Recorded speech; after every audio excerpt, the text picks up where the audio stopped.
Na hora da morte, o espírito sente alguma coisa?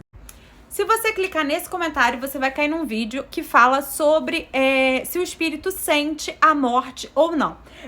Pra ser sincera, eu não entendi o comentário, eu acho que pode ser uma dúvida, então eu resolvi pegar pra, se for essa dúvida, tirar de uma maneira mais abrangente, né? O que diferencia, segundo o grau da evolução, é o desprendimento, né? Isso é falado nos vídeos do espírito ao corpo. Isso diferencia, né? Porque quanto mais materialista ou numa morte acidental, quanto mais fluido, mais tenazes são os laços que prendem a alma ao corpo. Então isso diferencia.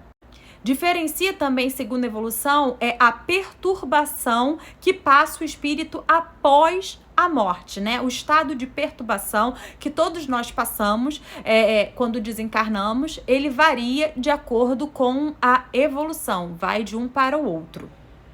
Agora, no quesito se ele sente a morte ou não, os espíritos respondem e tá lá nesse vídeo na 156 que diante da agonia, muitos dos espíritos já saíram do corpo e o que fica ali é a vida orgânica, né? O que tá ali no restante, o que sobrou é a vida orgânica, a consciência do indivíduo, que é o espírito, já se deixou. E nisso, pelo menos na pergunta 156, que trata sobre isso, né? Quando Kardec pergunta se a alma sai do corpo antes mesmo de cessar a vida orgânica, e eles dizem que muitas vezes acontece isso, antes da agonia o espírito sai.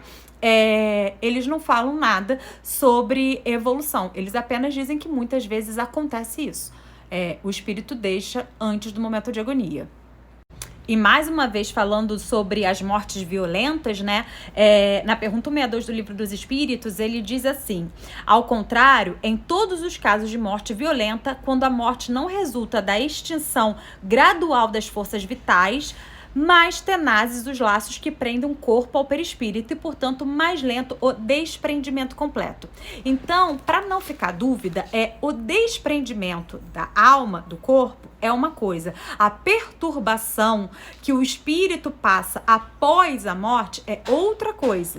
Outra coisa também, mesmo que o espírito seja resgatado, mesmo que a alma deixe o corpo antes da morte, o perispírito ainda tem moléculas conectadas ao corpo orgânico. Então, mesmo que ele esteja fora já, que aquele espírito já esteja deixado o corpo, ele sente as coisas pela essa ligação da molécula. Isso também está nos vídeos, tá? Aqui não vai dar tempo de repetir.